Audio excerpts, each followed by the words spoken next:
तीनों के तीनों बच्चे निर्दोष हैं। उसकी माँ घर में नहीं थी, प्रशासन की गिरफ्त में है। प्रशासन उसको लाई थी, बच्चे का दर्शन करा के उसको लेके चली गई। बच्चे यूं ही गांव में पड़े रहे। उसके बाद आज सुबह में जो आप लोग सर विदारक घटना घटी है। आप शमशान घाट पर मौजूद हैं, क्या प्रतिक्रिया हो रही है, अंदर में क्या चल रहा है? नहीं, देखिए, इससे बड़ा और दुखद कोई घटना हो नहीं सकता है। और अभी हम लोग कदवा प्रखंड के जाजा में हैं। कल ही दिनेश जी जो अभी भागलपुर मायागंज हॉस्पिटल में इलाजरत है, और जो है कल रात में आग लगी की घटना घटी थी।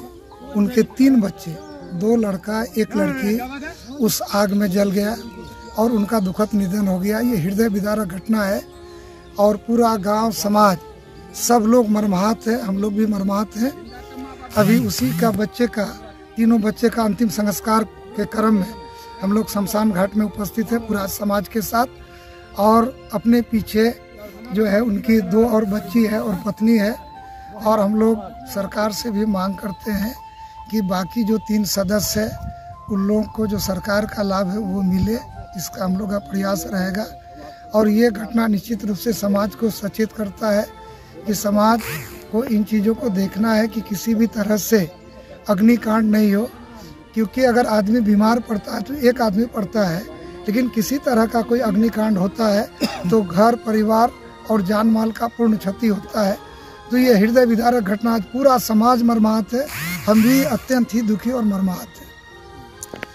प्रशासन के द्वारा क्या कुछ अपडेट जानकारी मिल पा रही है? नहीं, कल तो डीएम साहब आए थे, सब लोग सर्वे करके गए हैं और आगे का अग्रतर कार्रवाई होगा और उसके लिए हम प्रशासन से सतत बात कर रहे हैं। बताया जा रहा है कि आत्मदाह का प्रयास था, जिसमें कि बच्चों को भी, जो निर्दोष बच्चों को भी जो है। नहीं, इसकी जांच हो रही है, जब क्लियर हो जाएगा तो फिर आपको हम बता सकेंगे। जो भी इनके जिम्मेदार होंगे, क्या उन पर कार्रवाई होगी? नहीं, इस तरह का कोई जिम्मेवार होगा तो उस पर कार्रवाई होगी और कानून तो अपना काम करेगी।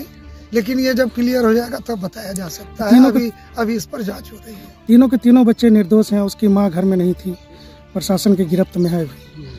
प्रशासन उसको लाई थी, बच्चे का दर्शन करा के उसको लेके चली गई। बच्चे यूं ही गांव में पड़े रहे।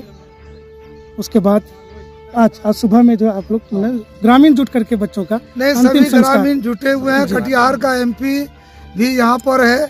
तो इन बच्चों को हम लोग ऐसे नहीं छोड़ सकते हैं। हमारा समाज संवेदनशील है और ये जाजा गांव का प्रत्येक व्यक्ति संवेदनशील है। ठीक है, रात्रि का समय था, लेकिन फिर भी गांव के लोग एक साथ एकमुश्त होकर के इन बच्चों का अंतिम संस्कार करने के लिए आए हैं। और आगे में जो करना पड़ेगा हम लोग इस परिवार का हित में काम करेंगे।